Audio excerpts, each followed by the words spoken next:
Hi, this is Josh Marshall, and this is the Josh Marshall Podcast. It is Wednesday, May 12th, and we are reporting, we're recording. I said reporting. We're recording later in the day because it's been a big news day.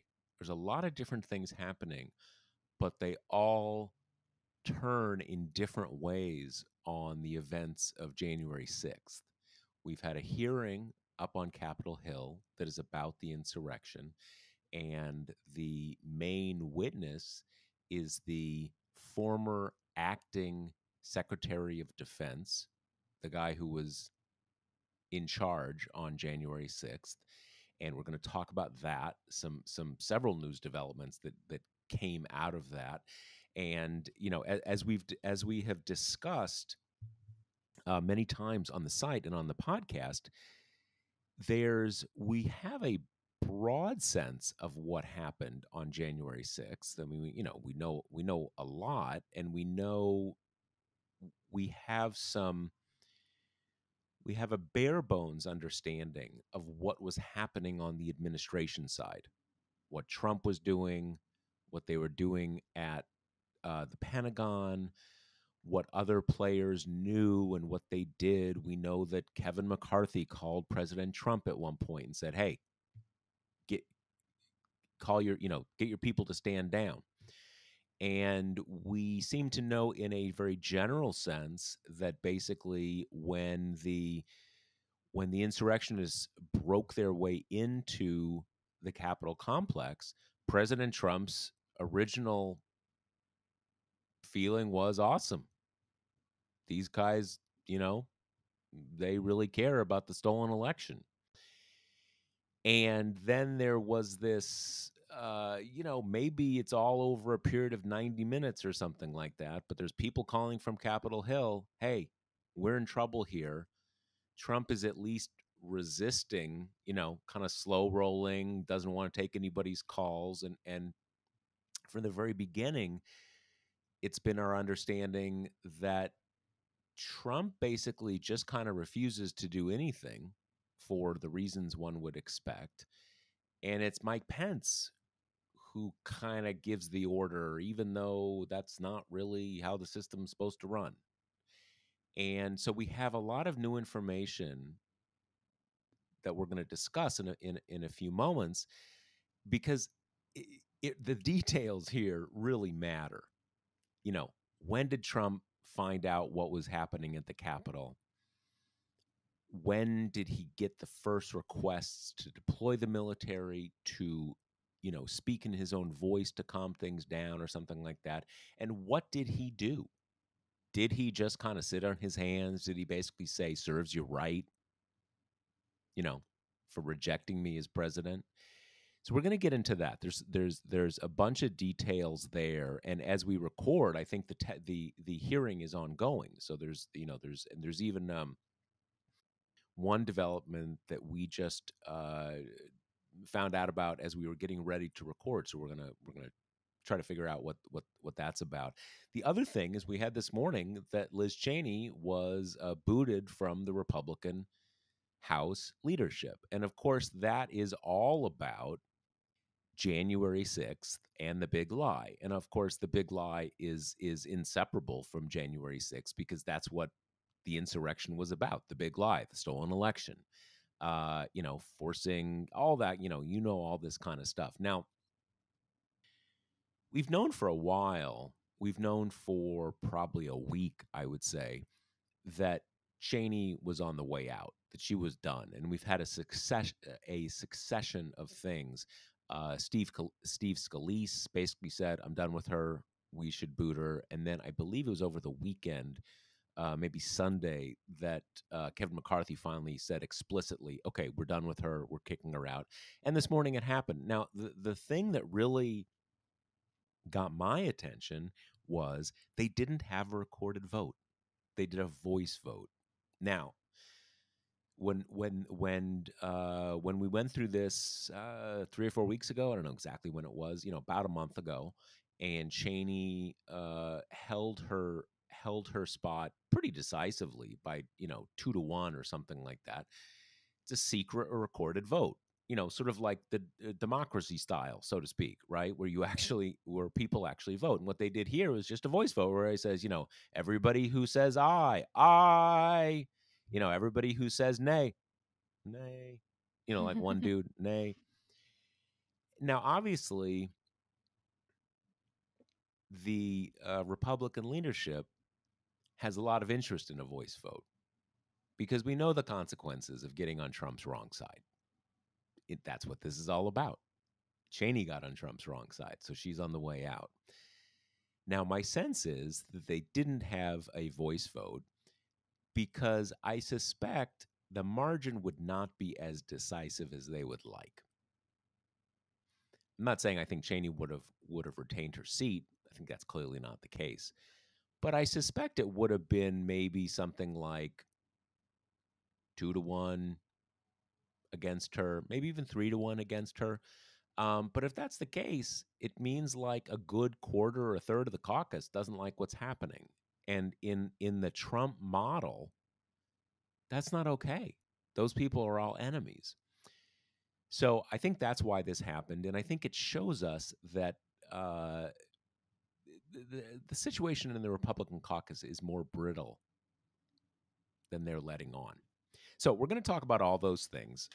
Before we do, let me remind you that spring would not be spring without all the springy stuff that you do. There's frisbee, barbecues, picnics, some variation of those things, and iced coffee. You can ring in the springtime with Grady's New Orleans style cold brew kit. Just add water to the reusable store and pour pouch and brew overnight for velvety smooth coffee you can drink iced or hot. Bring it to the park, take it camping, or even add a shot of vodka if you're feeling adventurous. Hey, it's spring. That's what you do. You're allowed to do all sort of strange, crazy stuff. If you're ready to give it a swirl, get 25% off your first order at Grady'sColdBrew.com with promo code TPM. That's Grady'sColdBrew.com with promo code TPM. So, Kate, you were watching watching the testimony with our, and our whole team was sort of deployed on these different stories. Had this big story. Give us the latest. What happened in this testimony today? So, like you say, there were a battery of congressional committees holding hearings today that kind of got at different pieces of January 6th. And the one I was watching with our colleague Josh Kavinsky uh, featured the Chris Miller, who was the defense secretary during January 6th, Jeffrey Rosen, who was the AG, and then the current chief of the Metro PD, DC's police force. So Josh and I were watching it, and during a line of questioning from AOC, Alexandria Ocasio Cortez, to Miller, she's trying to nail down the weirdness and the delay of the National Guard deployment, which has been one of the pieces of January 6th that's still shrouded in mystery, given how many months ago it was, because guardsmen didn't get to the Capitol until like around 4 hours after the building was breached. So she kind of took him And through step by. let's start by kind of can we start by clarifying the timeline? When does the breach happen? When roughly do people enter the Capitol complex? Let's start with kind of putting that time post in the timeline. I think that's around 1:30. Okay, so But there's also 1:30. Yeah, a difference between when they breach the perimeter and when they breach the building itself.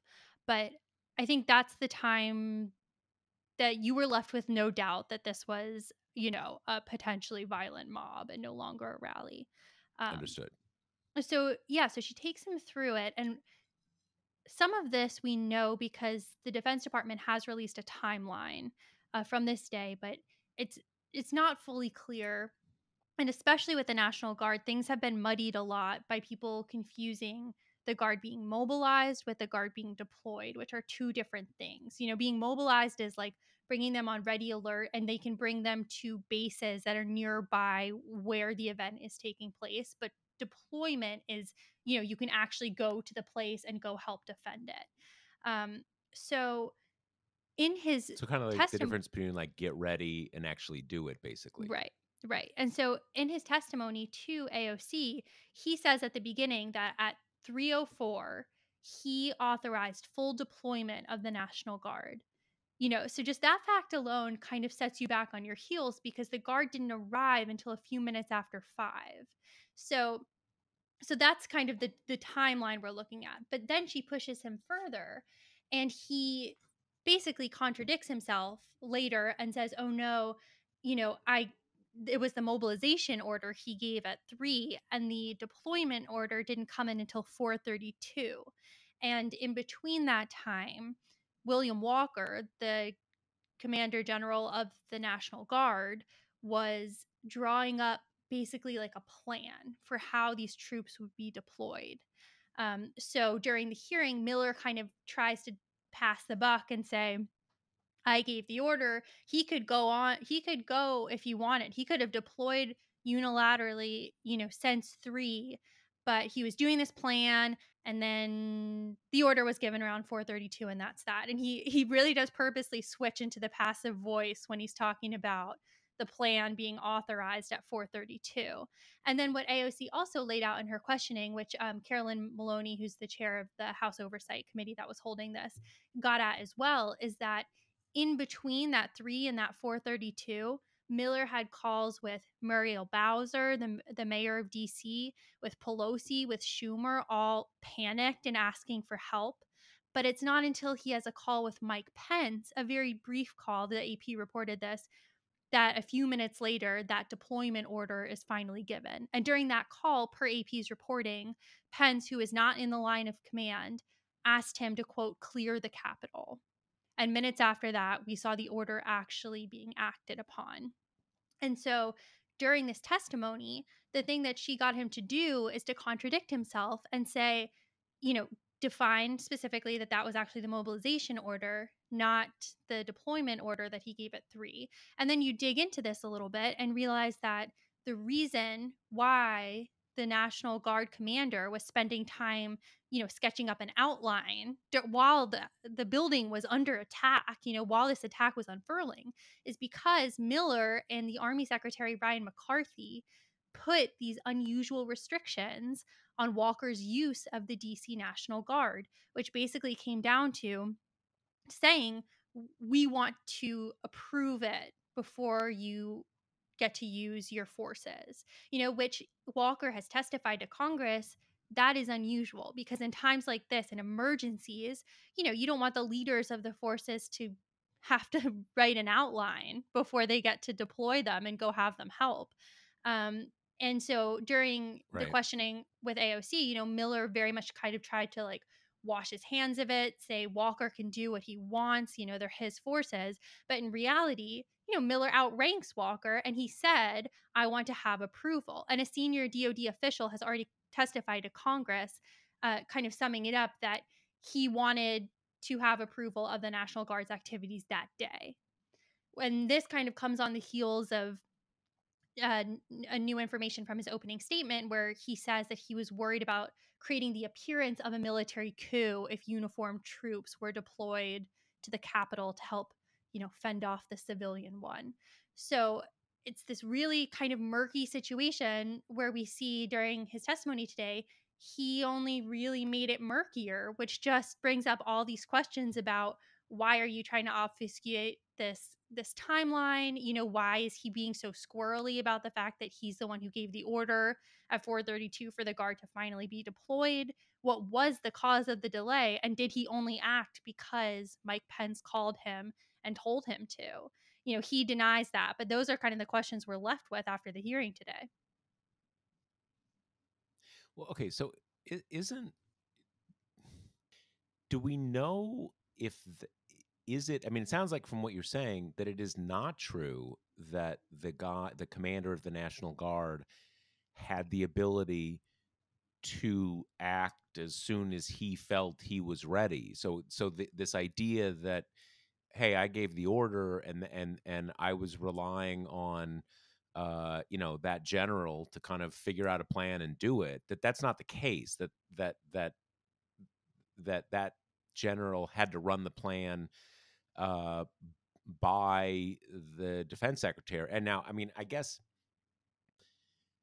it's a funny thing because in the abstract, deploying the military to the U.S. Capitol is a pretty big decision, right? So there's a lot of logic to you don't want to necessarily kind of defer that to an operational level decision making. That you want you know civilians to have final say, uh, but on the other hand, um, I mean, what is there to plan exactly? Or I guess to put it differently, if you've got a crisis, you just need to get there. And you sort of, I mean, this is why they're the generals and I'm not. I mean, if you have, if you had, God forbid, what was it, what at least seems to have been some people's plan, that you were rounding up the sort of everyone in the line of succession and like taking them captive or executing them. I would think you just get over there as soon as possible. You don't come up with a plan. I mean, that's like exigent circumstances. So it where does this where does this uh, get us? Does it is our understanding that, or based on the earlier testimony from this general who commands the National Guard, is it at least true that he was drawing up a plan? And I guess he was drawing up a plan because basically Miller told him he had to draw up a plan and get its approval before he could act.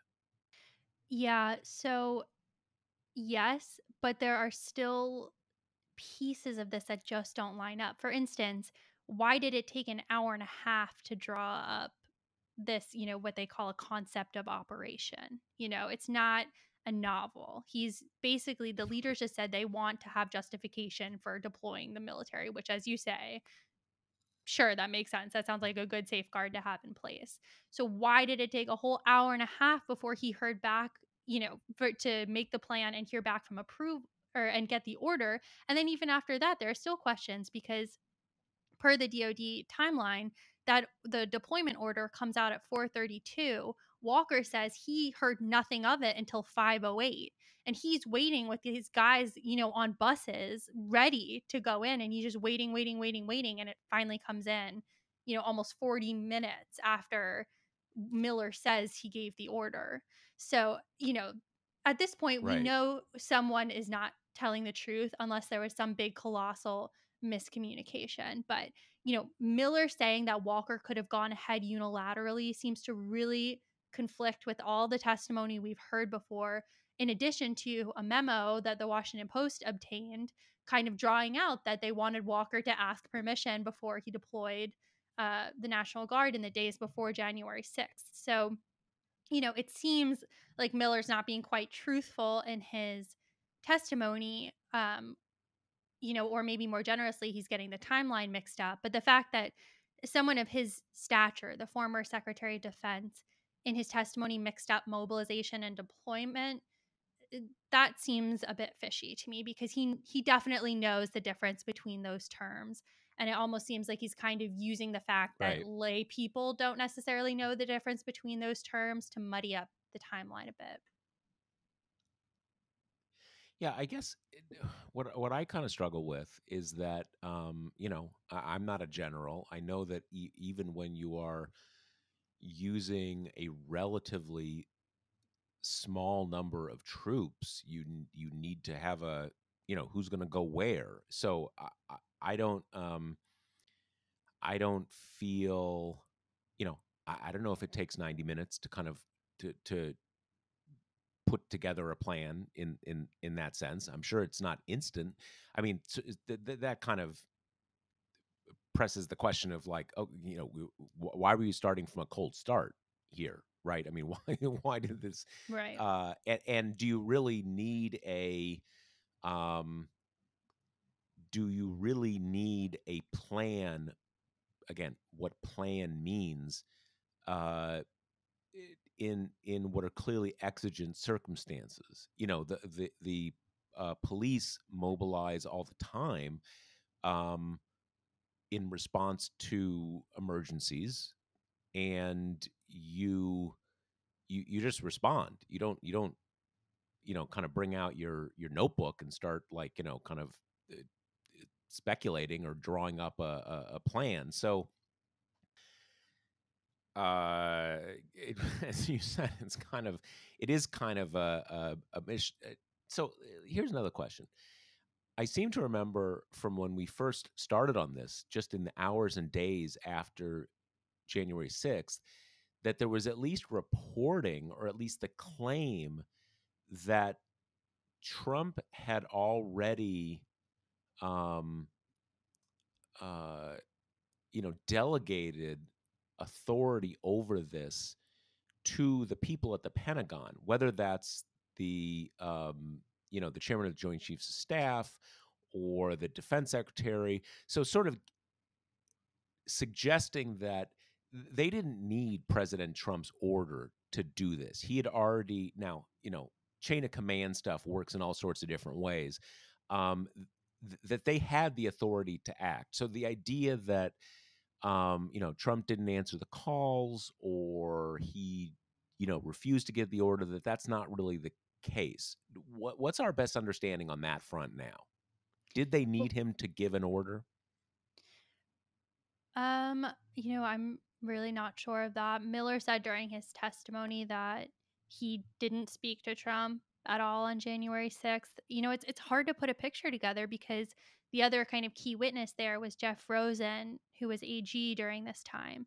And he had a meeting with Trump on January 3rd, which was reported to be while Trump was basically trying to grill everyone around him about overthrowing the election or how he could best do that. Right. Um, but Rosen stonewalled all hearing long. He basically wouldn't answer any questions. But when it came to that meeting, Josh and I also wrote about this. The range of excuses he offered for why he couldn't talk about it was just almost comical because like every single question came out, especially during an exchange with Gerald Connolly, who's a representative from Virginia. But almost every answer he gave a different reason for why he couldn't talk. The first one he said, I'm a lawyer, kind of seeming to hint at some lawyer client attorney client privilege thing. The next one he said, was talking about my conversations with the president in the Oval Office. I'm just not authorized to talk about them, which almost makes it seem like he's gesturing in the direction of executive privilege. Then he cited the ongoing Inspector General investigation and then kind of wrapped it up by saying, you know what, my counsel, DOJ, and the committee settled on ground rules before this committee and I can't stray from them. So, every question was a different excuse about why he couldn't talk about the meeting, couldn't talk the nature of the meeting, couldn't talk about what was discussed in the meeting. Just would give absolutely no insight to that. Interesting, because I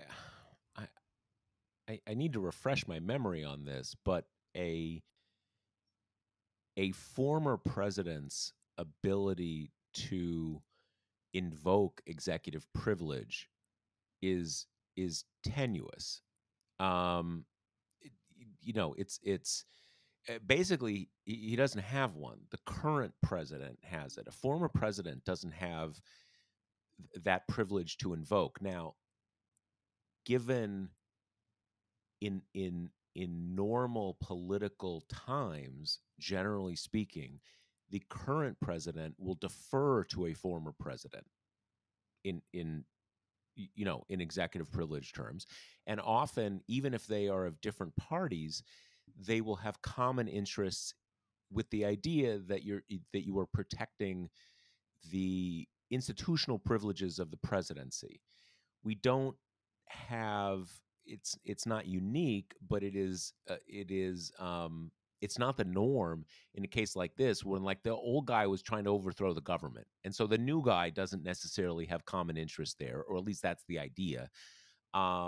And so I didn't even know where that comes down. Certainly there's no like attorney client privilege. I mean, it's executive, the president is, he's not the president's personal lawyer.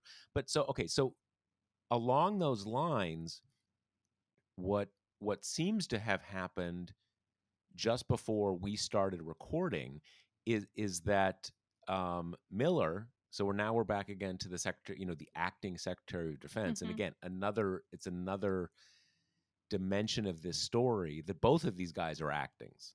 Neither of them have ever been confirmed to head these two departments, which is plays into the mix here. That Miller said apparently in a meeting on January 4th, is a little unclear from the account I heard of this whether it was the 3rd or the 4th, that Trump said use the military to do whatever is necessary to protect the insurrectionists. Now, this is either 2 or 3 days before, so he wouldn't be saying insurrectionists. The idea would, my protesters, basically the people who are protesting about the stolen election, to use the military to protect their First Amendment rights to protest.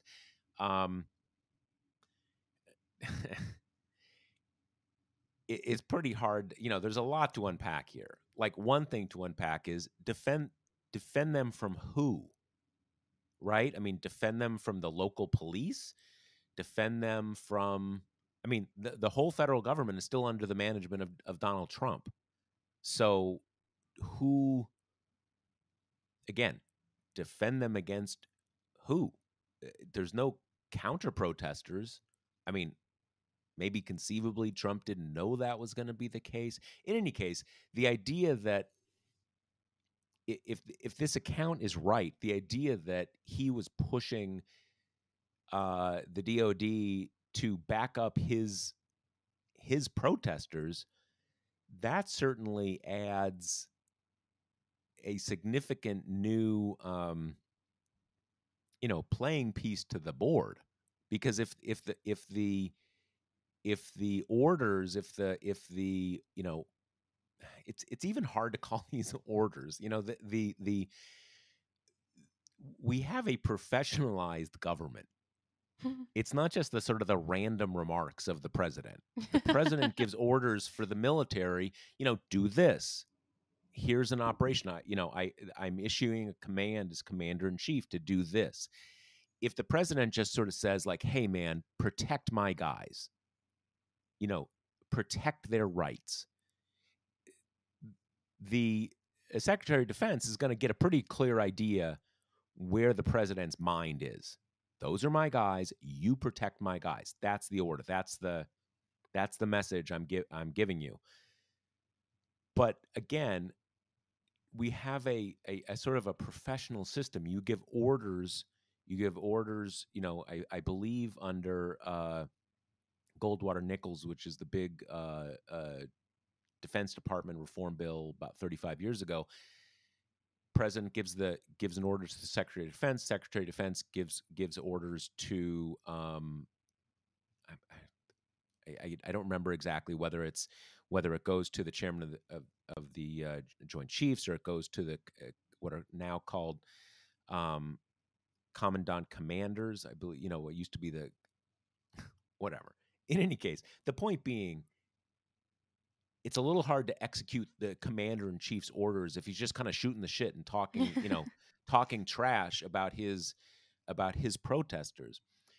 But to the extent that the Secretary of Defense understood where Trump's head was at, he is going to be understandably kind of reluctant to deploy federal military against those people, because Trump's made clear those are his people. And that, I think what we're not you and I, but what the collective we is dancing around here, is that people at the Pentagon knew those are Trump's people, and they report to the president, and they're going to be pretty reluctant to mobilize the military against the president's people. And Yeah. but it's going to get a little weird when they're storming the Capitol building, and the members of Congress are begging for help, and it seems pretty clear that's the delay. And now there are all this stuff about, this took a while, and took a while to get the word out to the guys in the buses and stuff like that. So I guess this is why they're kind of dancing and trying to come up with these rationales. Right. And then I think, for better or for worse, Rosen and Miller both came across as people who don't want to talk about these facts with any specificity, along with Rosen's stonewalling on almost, on a lot of questions, not just about that meeting. He also refused to call what happened an insurrection. He said it was abhorrent to him, but he wouldn't use that specific word. And then you had Miller pretty much displaying just an outright hostility to all of his Democratic questioners, and saying that he at one point was the victim of a partisan attack and with a very demonstrable shift in tone when he was talking to a Republican versus a Democrat. So, when amid all these questions and when you have at least the optics certainly look like the reason why we still don't know anything is because it's in these people's political interest to keep things kind of foggy and muddied and to not be the one to out Trump if there is something to out him about.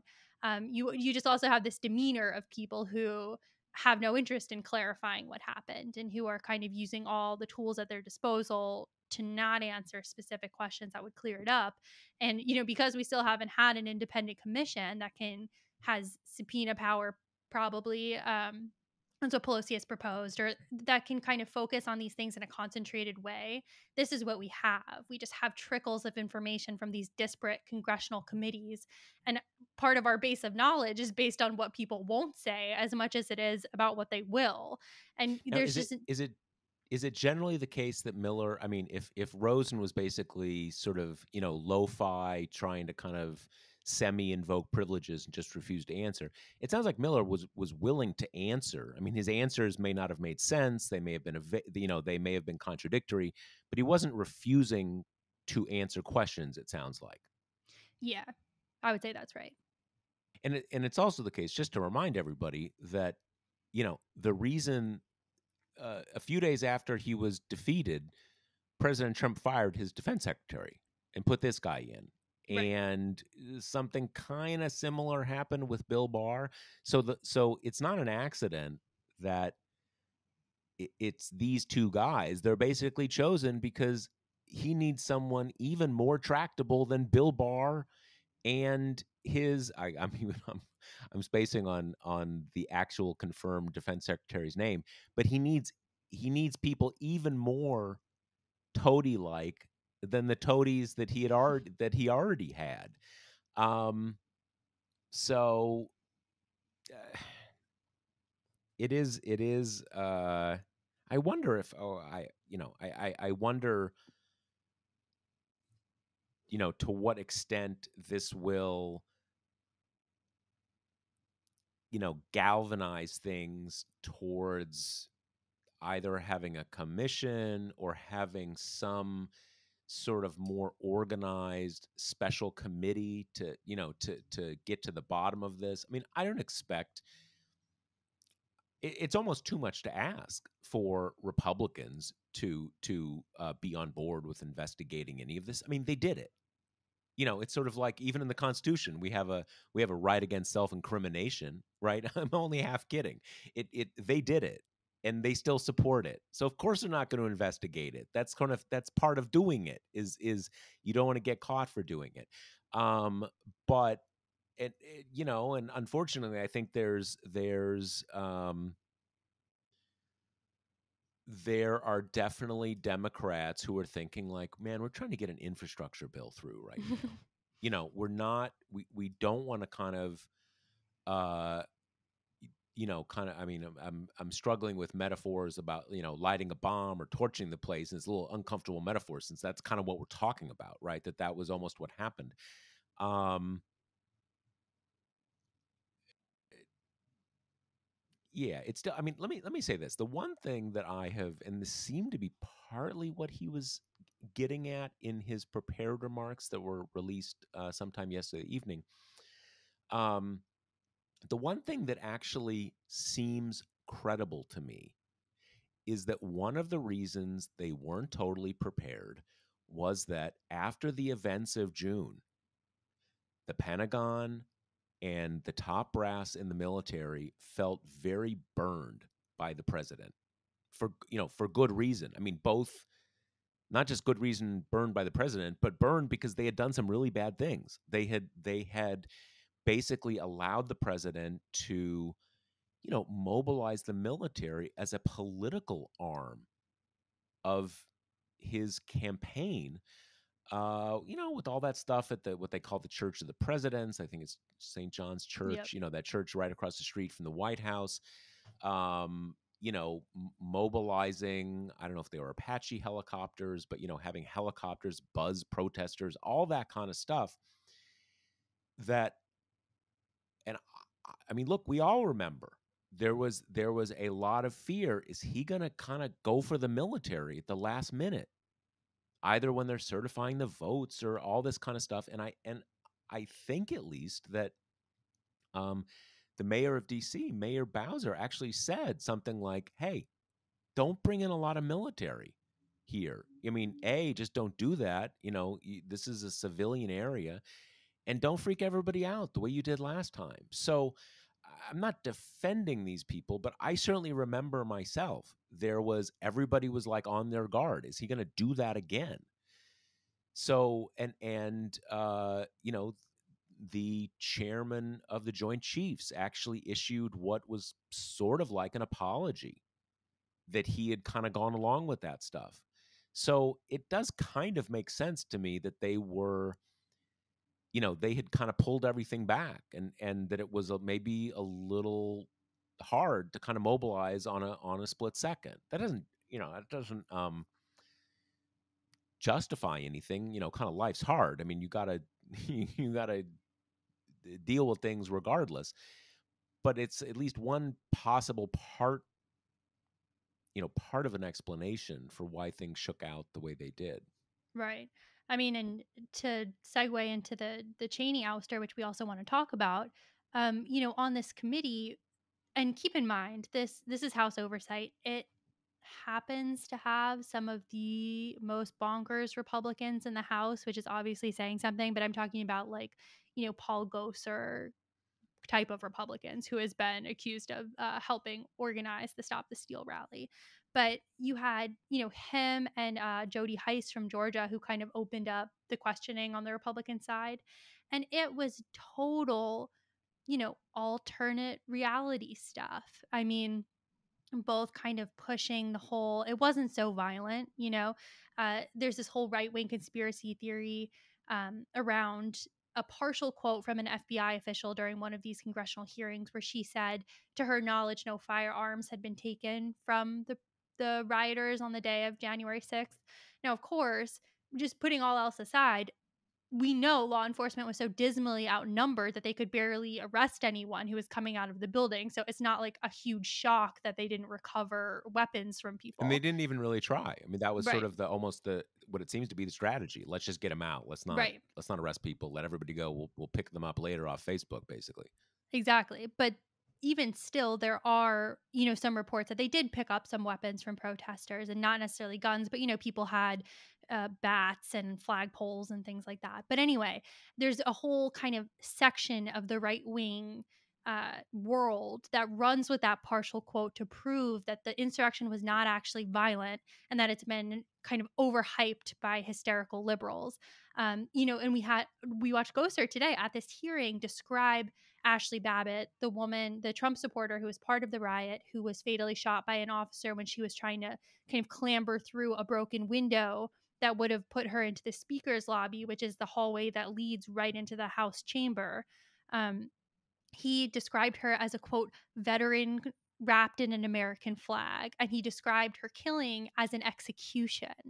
And then, you had Heist say it wasn't the Trump supporters that hurt anyone that day. They were the ones being hurt, which is just such a Right. wild revision of that history, that it's almost no wonder that, we saw Cheney get booted today for saying that not only did this happen and it was violent, a premise that they don't even accept to begin with, but that also it was Trump's fault and Trump's allies' fault, which, of course, as you say, the likes of Paul Gosar is never going to want an investigation into that, because he's one of those people who peddled the election conspiracy and Right. may have even Right. helped set up the event that turned into the violent mob. Well, it's also, I mean, one thing always to remember, and this is something that applies across our society. It applies in a lot of it is the subtextual issue in a lot of discussions about law enforcement and stuff like that. That violent or not, you're going to feel less threatened if they're your people, right? If they're in if you're on the same team, you're not, I mean, maybe they're not going to recognize people, and maybe you're going to, you're going to get hit over the head too. But again, it stands to reason. You're not going to see it in the same light if they're your people. If they're coming there on your command, you're not thinking they're going to attack you because they're there to support you. Simple as that. Um Okay, so let's talk about, we're getting pretty deep into the episode. The Cheney thing, was it telegraphed at all that there was not going to be a recorded vote, or did that just kind of happen and that's how it was? Yeah, not that I saw anyhow. Now, was did you pick up anything in your reporting about? I mean, I know there was this thing. I don't know, a report maybe 36 hours ago that there was some kind of backlash building against McCarthy for how this all went down. Did you pick up any sense about concern about what the vote would be, that maybe she would have more supporters, or that they just kind of, kind of why this happened, that they didn't have a recorded vote, they did it like a voice vote?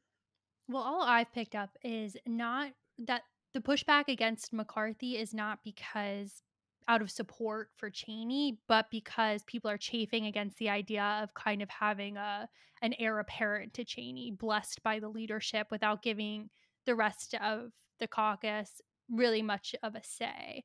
And obviously Right, that heir apparent is Stefanik right now. And right. newer Or reporting maybe kind not, of but maybe not for long. right.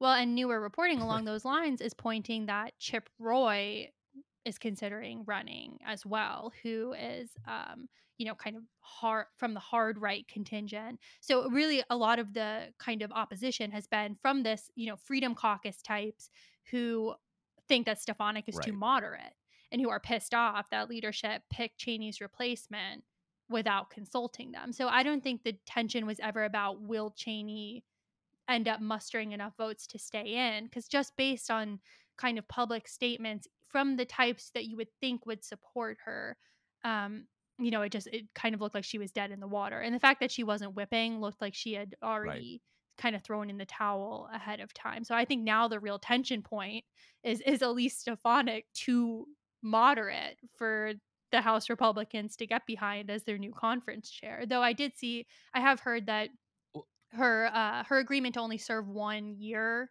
may have kind of taken some of the wind out of those sails, but, I think we still might see a kind of a hard right person put themselves forth as well. well, yeah. So I mean, and I think our understanding is that what kind of broke the logjam and doomed Cheney is that the leadership didn't want to have an 100% white male leadership. Right. So that's why it was good to have Cheney.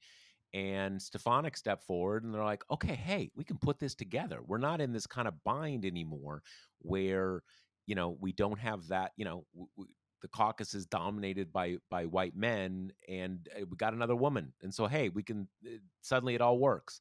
And they kind of did it kind of as a package deal.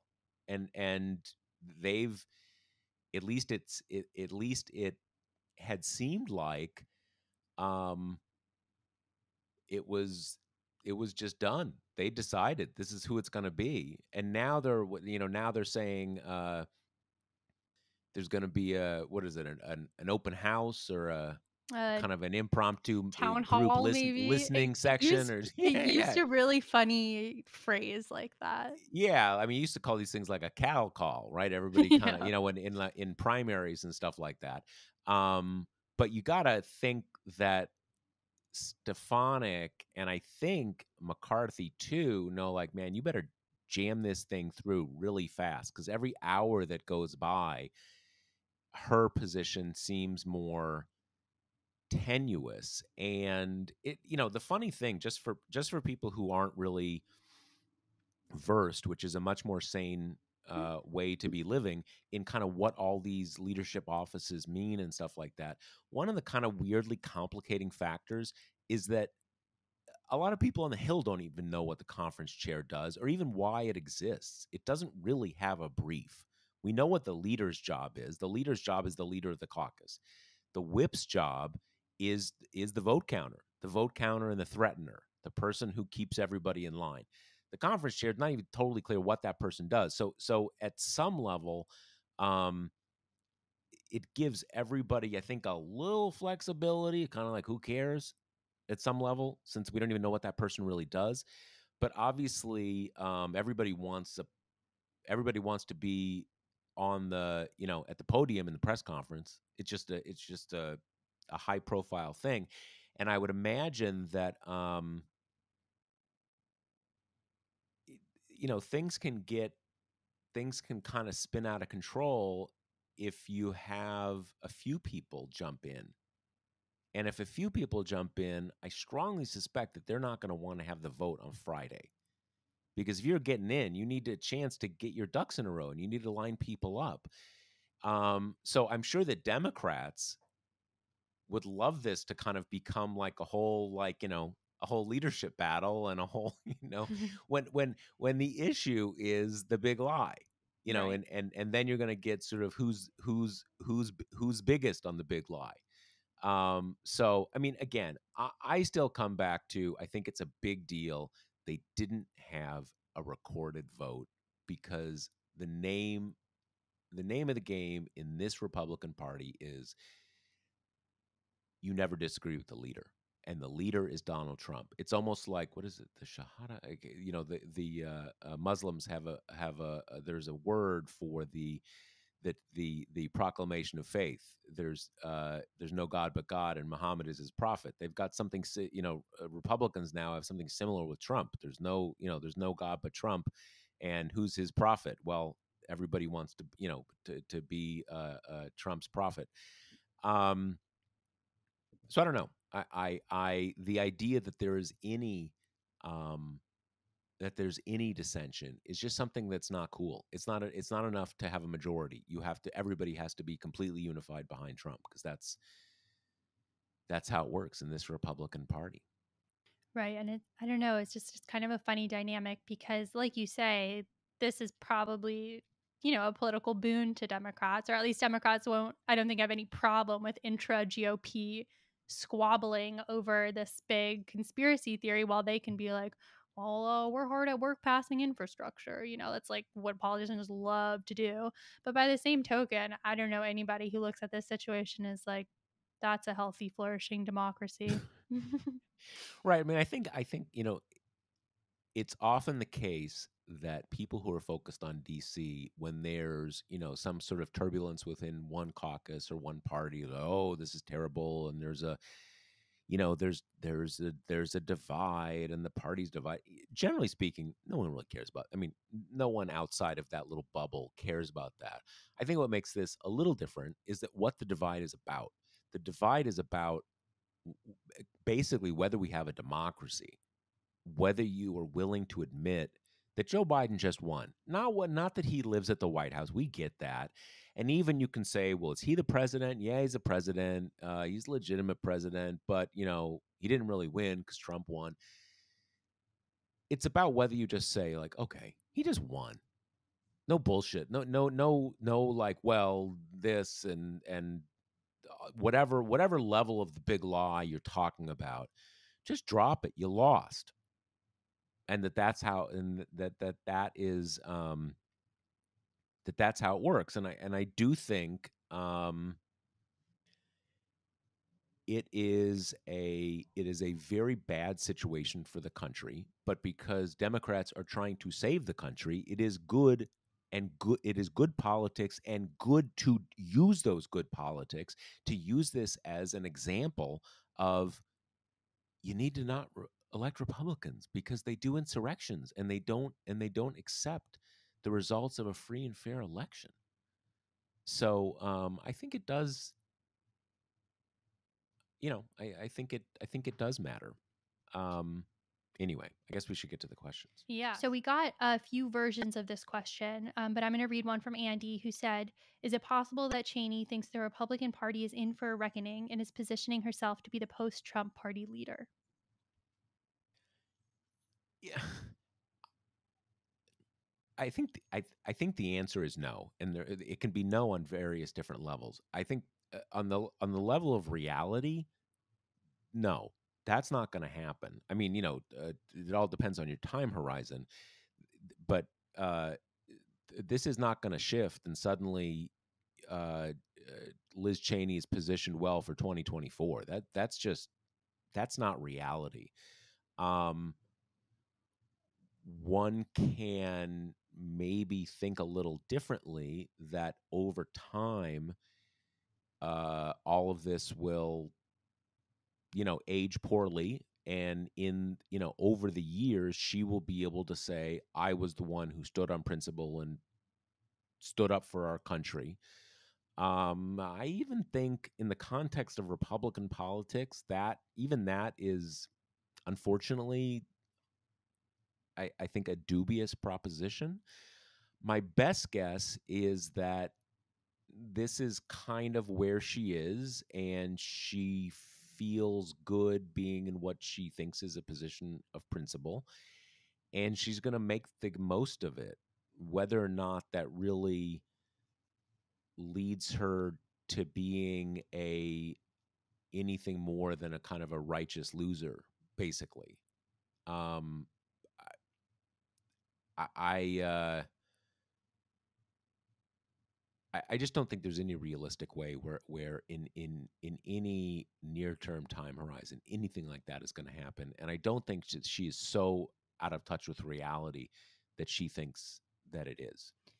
Yeah, I mean, on one hand, it's like you look at kind of these other nascent attempts to start up a third party or to start up the Republican Party of ye olden times, and I think the person who's done that probably most aggressively is Adam Kinzinger, a representative in the House who's definitely up there with Cheney, the most consistently outspoken against kind of Trumpism and the big lie and everything like that, and he started super PAC specifically to get behind kind of anti-Trump Republican candidates to, as he describes it, to fight for the soul of the Republican Party. And I definitely don't want to make any grand sweeping conclusions from the special election in Texas's 6th district, which just happened, because I think there's been a preponderance of hot takes about the future of each party based on one special election that was, shortly after we had a very big election. And it was, very low turnout. But the candidate that Kinzinger and his PAC got behind finished in ninth place with 3% of the votes. So it doesn't look like there's a huge hunger from the party right now for people who buck Trump. And I think we know that from the fact that almost every Republican who dares to break with the big lie is basically assumed to be up for a pretty big primary challenge, if not to retire or exit politics altogether. I am absolutely obsessed with the question of what happens to the party in the future.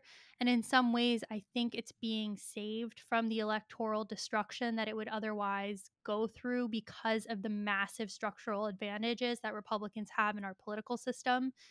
And just based on the fact that it's like pretty common wisdom that Democrats are going to lose at least the House in 2022. And a lot of that comes from just the bare fact that redistricting alone is basically enough to wipe out the slim Democratic majority.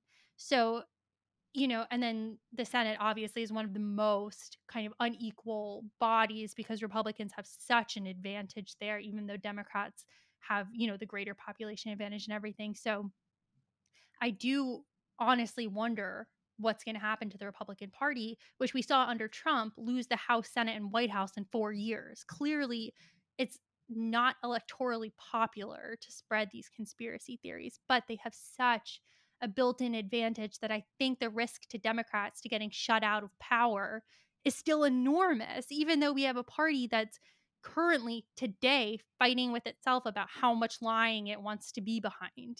How much lie is enough lie to be the leadership of the Republican Party. That I have Yeah, no idea. And if no new party is coming out of this rubble, I mean, our democracy seems to be in dire, dire danger. yeah. I mean, there's, I mean, first of all, third parties are not a thing in the American political system. Right. And that is because of a basic structural thing about the presidency and first past the post elections. It's just, it's not a. People talk about it a lot as though it is like, oh, new viewpoints, blah blah. It's a structural thing. It is baked into the structure of the Constitution. Um, Conceivably, you could have party turnover where a new part, like what happened in the 1850s.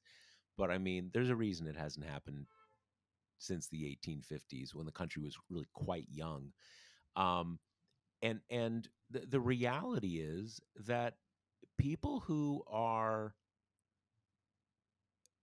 think in sort of anti-Trump terms, anti-Trump conservatives, they just stop being Republicans. They become independents. And a lot of them just end up voting for Republicans anyway, or they become independents, or they become, there's just, so it doesn't surprise me at all that, I mean, look, we know there's no appetite for anything but Trump in the Republican Party. There's just not. I mean, that is just a reality. Um, and even the people who are not down with Trump, partisanship pulls them along. So it's funny. It's even the headlines about like divisions in the Republican Party. There really aren't many divisions in the Republican Party. They're actually surprisingly united. Even the Cheney stuff is sort of like, you know, there aren't really many policy, kind of disagreements on stuff. So there's just not much. And to the point you were making, Kate, it's really hard. What possible incentive do Republicans have to think like, hey, we're really kind of getting out of line with public opinion here. We're kind of out on a limb here, when they have every expectation that they're going to have a big election next time based on all this crap. And no one's thinking, even though, to your point, no one's thinking, even though there's no redistricting, that Democrats are going to like have a windfall in the Senate and get, and pick up like 8 seats or something like that. I mean, they'll I think there's a decent chance they'll hold on to their majority, but so yes, it's a bad situation, and I think the answer is no. There's no chance that there's going to be some reckoning, and that she is going to be the new leader of the Republican Party. And again, I don't think she is so out of touch with reality that she thinks otherwise. Yeah, so I want to move on to our last question, which is from Jesse, which is what happens to the GOP if Trump's health goes? Not necessarily dies, but has a heart attack or a stroke. Some sort of major health incident were to happen. Who in the GOP is going to jump ship first? What if he gets better after?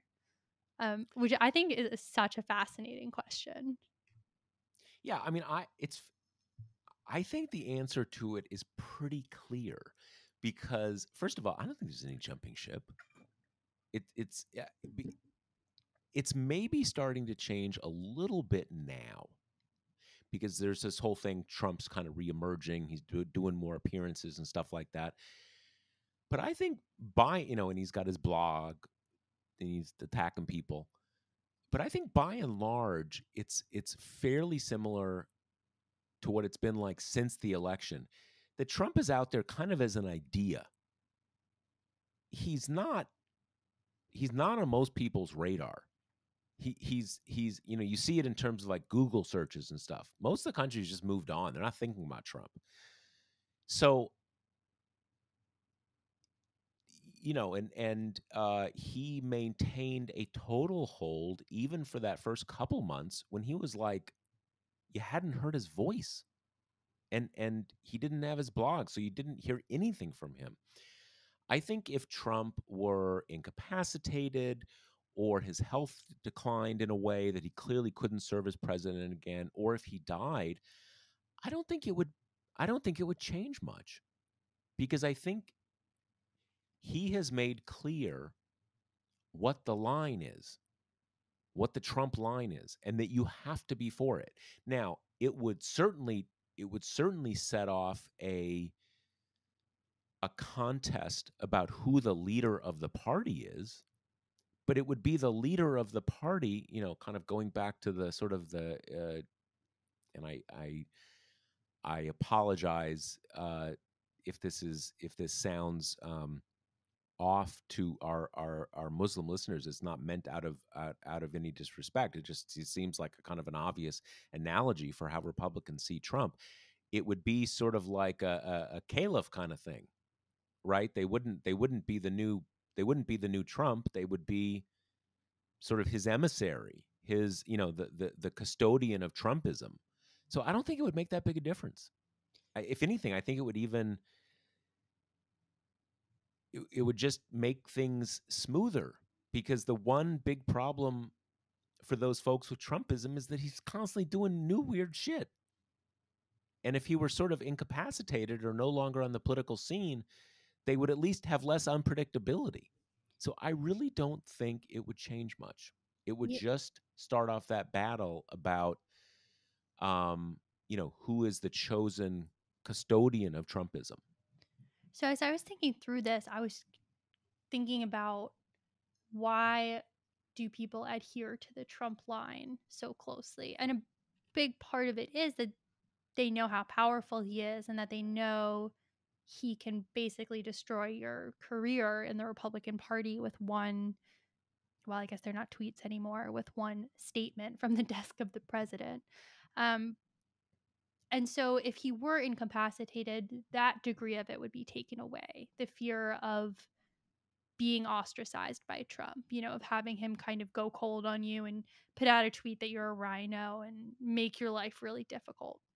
But even if Trump weren't to be able to do that anymore, I think everything the Republican Party has done since he got out of power shows that they've decided to put all their chips in on Trump supporters and are loath to do anything to alienate them, because the fear of Trump is really the fear of his supporters, the fear of conjuring up a primary challenger, or of not getting the MAGA people to vote for you so you don't have enough votes with the Republicans that are left. And they wouldn't go anywhere no matter what happened to Trump. But the interesting question to me is like kind of people like the QAnon set, or people who they don't have any ideology, or they don't have any ideology that really fits with the Republican Party.